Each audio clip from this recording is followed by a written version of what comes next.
Hello students, welcome to arc reflections IAS. నా పేరు సునంద. ఇవాళ మనం ప్రపంచంలోని ఒక లాంగ్ స్టాండింగ్ ఇంటర్నేషనల్ ఇష్యూ గురించి మాట్లాడుకోబోతున్నాం. అదే యుఎస్ఏ ఇరాన్ కాన్ఫ్లిక్ట్‌కి సంబంధించి. మనం చూస్తే ఎప్పుడో 1979లో ఇరానియన్ రెవల్యూషన్ నుంచి మొదలైనటువంటి ఈ కాన్ఫ్లిక్ట్ ఇంకా జరుగుతూనే ఉంది. దాని తర్వాత ఇరాన్ ఏదైతే న్యూక్లియర్ ప్రోగ్రామ్ అన్నటువంటి తీసుకొచ్చిందో అప్పటి నుంచి కూడా యుఎస్ఏకి మరియు ఇరాన్‌కి మధ్య ఈ ఇంటర్నల్ కాన్ఫ్లిక్ట్స్ అన్నటువంటివి జరగటం, అలాగే ఈ న్యూక్లియర్ ప్రోగ్రామ్‌ని ఆపాలన్నట్టుగా ఇరాన్ మీద శాంక్షన్స్ అన్నటువంటివి విధించడం, ఇవన్నీ జరుగుతూ ఉన్నటువంటి నేపథ్యంలో లాస్ట్ ఇయర్ జూన్‌లో ఏమైంది? ఇరాన్‌కి, ఇజ్రాయెల్‌కి మధ్య కాన్ఫ్లిక్ట్ అన్నటువంటిది జరుగుతున్నటువంటి టైంలో యుఎస్ఏ ఏం చేసింది? ఇరాన్‌లో ఉండేటటువంటి 3 న్యూక్లియర్ ఫెసిలిటీస్ మీద దాడి చేయటం జరిగింది. సో, అప్పటినుంచి యుఎస్ఏ, ఇరాన్ వార్ అన్నటువంటిది స్టార్ట్ అవ్వబోతోంది అన్నటువంటి న్యూస్ మనం వింటూనే వస్తున్నాం. దానికి 2 దేశాలు ప్రిపేర్ అవుతూనే వస్తున్నాయి. సో, రీసెంట్‌గా ఏమైంది? ఈ గల్ఫ్ రీజియన్ ఈ ప్రాంతంలో యుఎస్ఏ అన్నటువంటిది తన నేవల్ బేసెస్‌ని అక్కడ పెట్టటం, అలాగే తన నేవీకి సంబంధించినటువంటి కొన్ని షిప్స్‌ని అక్కడ మోహరించటం, ఇవన్నీ జరుగుతూ ఉన్నటువంటి నేపథ్యంలో ఏమైంది? 2 దేశాల మధ్య పీస్ అన్నటువంటిది నెలకొల్పాలి అన్నట్టుగా మధ్యలో ఒమన్ అన్నటువంటిది రావటం జరిగింది. సో, ఒమన్‌లో పీస్ డీల్ అన్నటువంటిది కుదుర్చుకునేటటువంటి ప్రయత్నాలు అన్నటువంటివి జరుగుతూ ఉన్నటువంటి ఈ నేపథ్యంలో అసలు ఈ ఇరాన్ అలాగే యుఎస్ఏ కాన్ఫ్లిక్ట్ అన్నటువంటిది ఏంటి? దీనికి దారి తీసినటువంటి ఈ పరిస్థితులు ఏంటి అన్నటువంటిది మనం చూద్దాం. అలాగే ఇప్పుడు అసలు యుఎస్ఏ అన్నటువంటిది ఏం అడుగుతోంది? ఇరాన్ అన్నటువంటిది ఏం అడుగుతోంది? అసలు ఇరాన్ అన్నటువంటిది ఎందుకు ఇంపార్టెంట్ స్ట్రాటజిక్‌గా? మన ఇండియాకి దీనివల్ల ఉండేటటువంటి ఎఫెక్ట్ ఏంటి? ఇవన్నీ కూడా ఈ వీడియోలో మనం చూద్దాం. సో, ఫస్ట్ ఆఫ్ ఆల్ మనం చూస్తే ఈ యుఎస్ఏ మరియు ఇరాన్ టెన్షన్స్ అన్నటువంటివి ఎస్కలేట్ అవుతూ ఉన్నటువంటి ఈ నేపథ్యంలో ఆల్రెడీ ఇటు ఈ గల్ఫ్ రీజియన్‌లో కావచ్చు, అరేబియన్ సీలో కావచ్చు, యుఎస్ఏ అన్నటువంటిది తన షిప్స్‌ని మోహరిస్తూ ఉంది. మధ్యలో ఇప్పుడు ఏమైంది? ఒమన్ అన్నటువంటిది ఈ రెండింటికి మధ్య కాన్ఫ్లిక్ట్‌ని తగ్గించాలి అన్నట్టుగా మీడియేషన్స్ అన్నటువంటివి జరుగుతూ ఉన్నాయి. అయితే ఈ నేపథ్యంలో ఫస్ట్ ఆఫ్ ఆల్ మనం ఇక్కడ చూడండి. యుఎస్ఏ డిమాండ్స్ ఏంటి ఇక్కడ? అసలు ఏమైంది? ఇరానియన్ రెవల్యూషన్ టైంలో ఇటు యుఎస్ఏకి, ఇరాన్‌కి మధ్య పడలేదనమాట. అక్కడి నుంచి మొదలైంది. అయితే ఆ తర్వాత ఏమైంది? ఇరాను న్యూక్లియర్ ప్రోగ్రామ్ అన్నటువంటిది స్టార్ట్ చేసింది. అంటే యురేనియం ఎన్రిచ్‌మెంట్ అన్నటువంటిది చేయటం స్టార్ట్ చేసింది. జనరల్‌గా యురేనియంని ఎన్రిచ్ చేసినప్పుడు ఒక 60% వరకు యురేనియంని ఎన్రిచ్ చేస్తే దాన్ని న్యూక్లియర్ వెపన్స్‌కి వాడుకోవచ్చనమాట. అదే 90% యురేనియం ఎన్రిచ్‌మెంట్ జరిగింది అంటే దాన్ని కంప్లీట్‌గా ఎలా కావాలన్నా కూడా మనం న్యూక్లియర్ వెపన్స్ కానీ వేటికైనా కూడా వాడుకోవచ్చు. అందుకని చెప్పేసి యుఎస్ఏ దీనికి శాంక్షన్స్ విధిస్తోంది. అంతేకాదు మీ దగ్గర ఉండేటటువంటి ఆ యురేనియం డిపాజిట్స్ ఏవైతే ఉన్నాయో అవి మాకిచ్చేసేయాలి. అంటే ఆల్రెడీ ఎన్రిచ్డ్ యురేనియం ఉంటుంది కదా! సో, అవన్నీ కూడా మాకిచ్చేసేయండి. ఇంతకుముందు 300 కేజీస్ వరకు ఉండేది. ఇప్పుడు అది 400 కేజీస్‌కి పెరిగిందనమాట. సో, ఆ డిపాజిట్స్‌ని మాకిచ్చేయండి. అప్పుడు మీ మీద శాంక్షన్స్ తీసేస్తాం. ఇలాగా చాలా అడుగుతుంది యుఎస్ఏ. ఒకసారి ఇక్కడ చూడండి. ఇరాన్ అన్నటువంటిది న్యూక్లియర్ వెపన్స్‌ని బిల్డ్ చేస్తూ ఉంది. సివిలియన్ న్యూక్లియర్ ప్రోగ్రామ్ అన్నటువంటి పేరుతో. సో, దాన్ని స్టాప్ చేయాలి ఇరాన్ అన్నటువంటిది. అలాగే ఇరాన్ అన్నటువంటిది ఈ యురేనియం ఎన్రిచ్‌మెంట్‌ని కంప్లీట్‌గా స్టాప్ చేయాలి అన్నటువంటిది. అలాగే ఇరాన్ అన్నటువంటిది ఏదైనా ఎన్రిచ్డ్ యురేనియం గనక తన దగ్గర ఉంటే దానిని కంపల్సరీగా హ్యాండ్ ఓవర్ చేయాలి అన్నటువంటిది యుఎస్ఏ అడుగుతున్నటువంటి ఈ ఏదైతే ఉంటుందో అవన్నమాట. మరి దీనికి ఇరాన్ ఏమంటోంది? యుఎస్ఏ అన్నటువంటిది ఆల్రెడీ ఏవైతే ఎకనామిక్ శాంక్షన్స్ పెట్టిందో వాటన్నింటిని కూడా ఎండ్ చేయాలి. ఏమైనా శాంక్షన్స్ ఉండని అవి ప్రైమరీ కావచ్చు, సెకండరీ శాంక్షన్స్ కావచ్చు అన్నింటిని కూడా ఎండ్ చేయాలి. అది మాత్రమే కాదు చూడండి. ఇరాన్ అన్నటువంటిది న్యూక్లియర్ ప్రోగ్రామ్‌ని కంటిన్యూ చేసుకుంటుంది. దానికి లిమిట్స్ పెట్టండి కావాలంటే. బట్ న్యూక్లియర్ ప్రోగ్రామ్ ఏదైతే మేము చేస్తున్నామో దానికి ఓకే చెప్పాలి మీరు అన్నట్టుగా ఈ డిమాండ్ చేస్తోంది ఇరాన్ అన్నటువంటిది. చూడండి, ఇరాన్ అన్నటువంటిది మేము సివిలియన్ పర్పస్‌కి మాత్రమే ఈ న్యూక్లియర్ ప్రోగ్రామ్‌ని వాడుతున్నాం. కాబట్టి కావాలంటే లిమిట్స్ పెట్టండి. బట్ దీనిని కంప్లీట్‌గా ఎండ్ చేయకూడదు అన్నటువంటిది ఇరాన్ అడుగుతోంది. అది మాత్రమే కాదు. తన యొక్క బాలిస్టిక్ మిసైల్స్ ప్రోగ్రామ్ ఏదైతే ఉందో దానిని కంటిన్యూ చేసుకోనివ్వాలి అన్నటువంటిది ఇరాన్ అడుగుతోందనమాట. సో, ఏదైతే అక్కడ జరుగుతున్నటువంటి న్యూక్లియర్ ప్రోగ్రామ్ ఉందో దానిని కంటిన్యూ చేసుకొనివ్వాలి. ఆల్రెడీ ఉన్నటువంటి ఎకనామిక్ శాంక్షన్స్ ఏవైతే ఉన్నాయో వాటన్నింటిని ఎండ్ చేయాలి. అలాగే బాలిస్టిక్ మిసైల్స్ ప్రోగ్రామ్ ఏదైతే జరుగుతోందో దాన్ని కంటిన్యూ చేసుకోనివ్వాలి అన్నట్టుగా ఇరాన్ అడుగుతోందనమాట. బట్ యుఎస్ఏ ఏమంటోంది? లేదు, కంప్లీట్‌గా యురేనియం ఎన్రిచ్‌మెంట్ అన్నటువంటిది ఆపేయాలి. ఆల్రెడీ ఉన్నటువంటి యురేనియం ఎన్రిచ్‌మెంట్ డిపాజిట్స్ ఏవైతే ఉంటాయో వాటిని సబ్మిట్ చేయాలి అన్నట్టుగా యుఎస్ఏ అడుగుతోంది. సో, ఇప్పుడు ఇరాన్ అన్నటువంటిది మనకెందుకు ఇంపార్టెంట్? అసలు మనకంటే మన ఇండియాకని కాదు, ప్రపంచానికి అసలు ఎందుకు ఇంపార్టెంట్? అంటే ఫస్ట్ ఆఫ్ ఆల్ చూడండి, ఆయిల్, గ్యాస్‌కి సంబంధించి ఇరాన్ అన్నటువంటిది పర్షియన్ గల్ఫ్ దగ్గర ఉంది.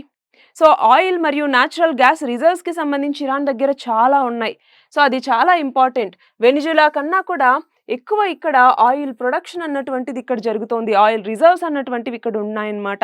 అది మాత్రమే కాదు, జనరల్‌గా ఈ యొక్క ఇరాన్ దగ్గర ఉండేటటువంటి ఈ పెట్రోలియం వీటికి సంబంధించి చూసుకుంటే వీటిలో విస్కాసిటీ అన్నటువంటిది చాలా తక్కువగా ఉంటుంది పెట్రోలియంకి. సో, చీప్‌గా వస్తుందన్నమాట. విస్కాసిటీ అంటే ఏంటి? స్నిగ్ధత అనేసి అంటాం తెలుగులో. అంటే అణువుల బరువు, అణువుల పరిమాణాన్ని బట్టి మనం చెప్తామా వాటర్ మరియు తేనెకి సంబంధించి తేనెకి విస్కాసిటీ ఎక్కువుంది అని చెప్పేసి, అలా అన్నమాట. సో, అలా ఇక్కడ చూసుకుంటే విస్కాసిటీ అన్నటువంటిది ఈ ఇరాన్ దగ్గర ఉండేటటువంటి పెట్రోలియంకి చాలా తక్కువుంటుంది. సో, ఇది చీప్‌గా అవైలబుల్ ఉంటుంది కూడా. అది మాత్రమే కాదు, స్ట్రెయిట్ ఆఫ్ హోర్ముజ్, ఈ ఇరాన్‌ని ఆనుకునే స్ట్రెయిట్ ఆఫ్ హోర్ముజ్ అన్నటువంటిదుంది. ఇది చాలా చిన్న స్ట్రెచ్ అన్నమాట. కేవలం మనం చూస్తే ఇదిగోండి, ఇలా మ్యాప్‌లో ఇక్కడ చూస్తే ఇరాన్, ఇటు యూఏఈ, ఒమన్. ఇక్కడ మధ్యలో ఉండేటటువంటిది Strait of Hormuz. Strait of Hormuz లేదా హార్ముజ్ జలసంధి అని కూడా పిలుస్తూ ఉంటాం. ఇది కేవలం 21 కిలోమీటర్లు ఉండేటటువంటి చిన్న స్ట్రెచ్. కానీ స్ట్రాటజిక్‌గా ఇది చాలా ఇంపార్టెంట్. ఎందుకంటే ఇక్కడి నుంచే ప్రపంచంలో 1/5 ఈ పెట్రోలియం, అలాగే న్యాచురల్ గ్యాస్ రిజర్వ్స్ అవన్నీ కూడా ఇక్కడి నుంచే వేరే దేశాలకు ఇక్కడి నుంచే పంపబడతాయి. సో, ఒకవేళ ఇక్కడ కాన్‌ఫ్లిక్ట్ అన్నటువంటిది వస్తుంది అంటే, ఈ ఏరియాలో జరిగేటటువంటి ట్రేడ్ మీద ఇబ్బంది అన్నటువంటిది పడుతుంది. సో, ఇక్కడ ట్రేడ్ అన్నటువంటిది ఇబ్బంది పడితే, ఈ 20% పెట్రోలియం, న్యాచురల్ గ్యాస్ ఏవైతే ట్రేడ్ జరుగుతుందో వాటన్నింటి మీద, ఆ దేశాలన్నింటి మీద కూడా ఆ ఎఫెక్ట్ అన్నటువంటిది ఉంటుంది, ఇంక్లూడింగ్ ఇండియా. ఇది మనం గుర్తుంచుకోవాలి. అలాగే గ్లోబల్ ఎనర్జీ మార్కెట్స్‌కి సంబంధించి చూసుకుంటే, ఇరాన్ అన్నటువంటిది చాలా ఈ యొక్క న్యాచురల్ గ్యాస్‌ని కానీ, పెట్రోలియంని కానీ ప్రొడ్యూస్ చేస్తూ వస్తోందనమాట. అంతేకాదు చూడండి, జనరల్లీ ఈజియర్, చీపర్. ఎందుకని? విస్కాసిటీ అన్నటువంటిది దీనికి తక్కువగా ఉంటుంది కాబట్టి. For example Venezuela. రీసెంట్‌గా వెనిజులాకి సంబంధించి కూడా యూఎస్ఏ ఇన్వాల్వ్ అయింది కదా! సో, వెనిజులన్ ఆయిల్‌కి సంబంధించి చూసుకుంటే గనుక మనం, దానికి విస్కాసిటీ అన్నటువంటిది ఎక్కువగా ఉంటుంది. సో, కొంచెం కాస్ట్‌లీ. అంతేకాదు దానికి సంబంధించిన ఇన్‌ఫ్రాస్ట్రక్చర్ వీటన్నిటిని కూడా క్రియేట్ చేయాలి కదా! సో, కాస్ట్ అన్నటువంటిది మనకి ఎక్కువవుతుందనమాట. అలాగే Iran also holds massive natural gas reserves. So, ఇక్కడ మనం గమనించాలి. ఈ న్యాచురల్ గ్యాస్‌కి సంబంధించినటువంటి ఫీల్డ్స్‌ని ఇటు ఖతార్, ఈ దేశాలతో ఇది పంచుకుంటూ వస్తోంది.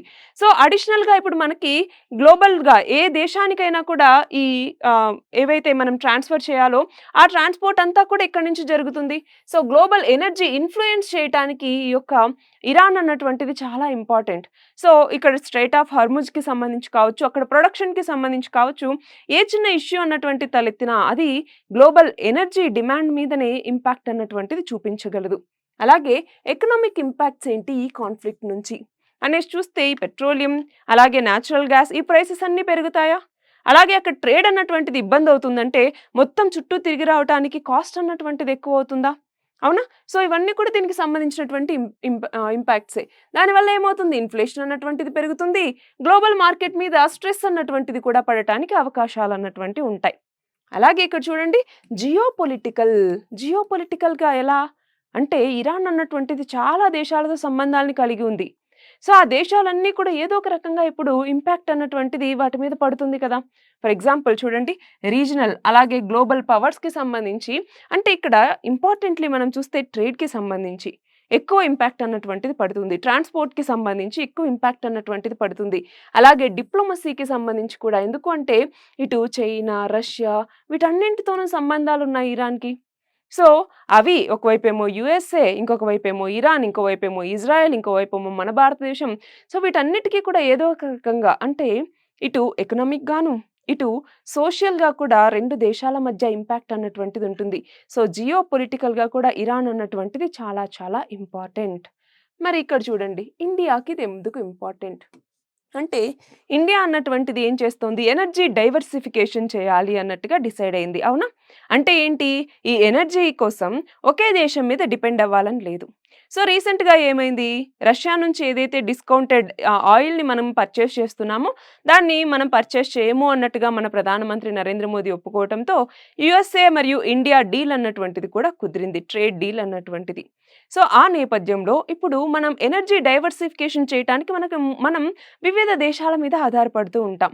సో, ఇప్పుడు ఇరాన్ ఎస్పెషల్లీ ఈ మిడిల్ ఈస్ట్‌కి సంబంధించి ఏదైనా కాన్‌ఫ్లిక్ట్ వచ్చింది అంటే, అక్కడున్నటువంటి దేశాలు ఏవైతే మనకి ఈ ఎనర్జీ సప్లై చేస్తూ ఉన్నాయో, అది క్రూడ్ ఆయిల్ కావచ్చు, ఏవైనా కావచ్చు, నేచురల్ గ్యాస్ కావచ్చు, వాటన్నిటి మీద ఇంపాక్ట్ అన్నటువంటిది పడుతుంది. సో, మన యొక్క ఎనర్జీ సెక్యూరిటీ మీద ఇంపాక్ట్ అన్నటువంటిది పడుతుంది. అలాగే ఇరాన్‌లో మనం చబహార్ పోర్ట్ అన్నటువంటిది డెవలప్ చేస్తూ ఉన్నాం. సో, దాని మీద ఇంపాక్ట్ అన్నటువంటిది ఉంటుంది. అవునా? ఇప్పుడు పాకిస్తాన్‌లో ఏదైతే గ్వాదర్ పోర్ట్ అన్నటువంటిది ఉందో, దానికి ఆల్టర్‌నేటివ్‌గా మనం ఇరాన్‌లో చబహార్ పోర్ట్‌ని డెవలప్ చేస్తున్నాం. సో, దానికి ఇది ఇబ్బందవుతుంది. అది కాకుండా international north south transport corridor అనేసి మనం డెవలప్ చేస్తున్నాం. దాంట్లో కూడా ఇరాన్ అన్నటువంటిది చాలా ఇంపార్టెంట్. మిడిల్ ఈస్ట్ అన్నటువంటిది. సో, ఇప్పుడు ఇరాన్‌లో కాన్‌ఫ్లిక్ట్ అన్నటువంటిది మొదలైతే, అది వీటన్నింటి మీద ఇంపాక్ట్ అన్నటువంటిది చూపిస్తుంది. అలాగే చూడండి ఈ మిడిల్ ఈస్ట్ సప్లైలో ఎక్కడైనా డిస్రప్షన్స్ వస్తే, అది మన యొక్క ఎనర్జీ సెక్యూరిటీ మీద చాలా చాలా ఇంపాక్ట్ అన్నటువంటిది చూపిస్తుంది. సో, అందుకే మన భారతదేశం ఎనర్జీ డిపెండెన్సీని తగ్గించుకోవటానికి రెన్యూబుల్ ఎనర్జీ కెపాసిటీని పెంచుకుంటూ వస్తోంది. మరి మీరు ఆన్సర్ చేయండి. 2030వ సంవత్సరం నాటికి మన భారతదేశం ఎంత రెన్యూబుల్ ఎనర్జీ కెపాసిటీని చేరుకోవాలి అనేసి లక్ష్యంగా పెట్టుకుంది అన్నటువంటిది మీరు కామెంట్ సెక్షన్‌లో ఆన్సర్ చేయండి. So, all the very best and thank you very much.